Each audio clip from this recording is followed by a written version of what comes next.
बच्चों, आज से हम लोग पढ़ेंगे गैसीय नियम। तो गैसीय नियम में सबसे पहला नियम है बॉयल का नियम। बॉयल का नियम। तो इस नियम को समझें पहले कि स्थिर ताप पर, आप लोग सुन के रिपीट भी करिएगा, स्थिर ताप पर किसी गैस की निश्चित मात्रा, किसी गैस की निश्चित मात्रा का आयतन उसके दाब के व्युत्क्रमानुपाती होता है। व्युत्क्रमानुपाती होता है। तो ये हमने नियम बोला।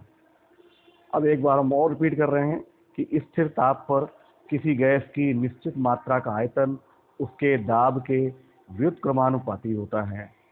इसका मीनिंग क्या हुआ? अर्थात V आयतन व्युत्क्रमानुपाती है, यानी 1/P के दाब के व्युत्क्रमानुपाती है।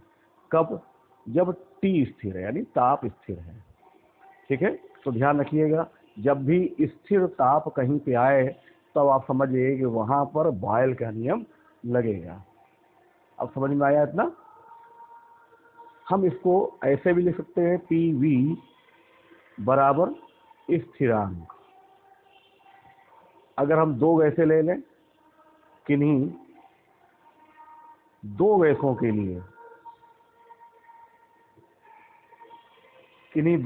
लिए, P1 V1 बराबर स्थिरांक तथा P2 V2 बराबर स्थिरांक। इस प्रकार से हमने दोनों गैसों के लिए बना लिया। क्योंकि दोनों के मान स्थिरांक हैं, इसलिए निश्चित है कि P1 V1 बराबर P2 V2 होगा। तो बॉयल के नियम से यह सूत्र हमें प्राप्त होता है। अब इतना समझ में आ गया? तो एक नियम हमने बताया, बॉयल का नियम, स्थिर ताप पर किसी गैस की निश्चित मात्रा का आयतन उसके दाब के व्युत्क्रमानुपाती होता है, अर्थात V समानुपाती 1/P।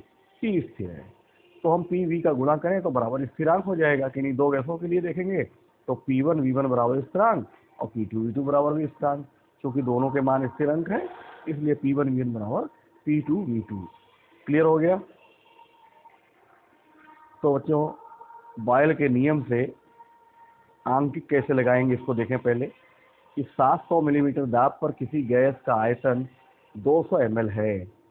किस दाब पर इसका आयतन 400 ml हो जाएगा यदि ताप स्थिर हो। क्लियर हो गया? यानी ताप स्थिर है तो निश्चित है कि बॉयल का नियम लगेगा। तो हम इस आंकिक को लगाने की कोशिश करते हैं। क्योंकि ताप स्थिर है तो बॉयल के नियम से सब लोग ध्यान से देखेंगे। यहाँ जो सबसे पहले दाब दिया है वो है P1 बराबर 700 mm। ठीक है, किसी गैस का आयतन यानी V1 200 ml है।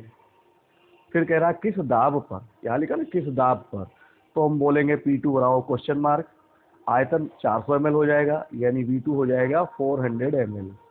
तो सूत्र क्या है? P1 V1 बराबर P2 V2। तो हमें P2 निकालना है। P2 बराबर हो जाएगा P1 V1/V2।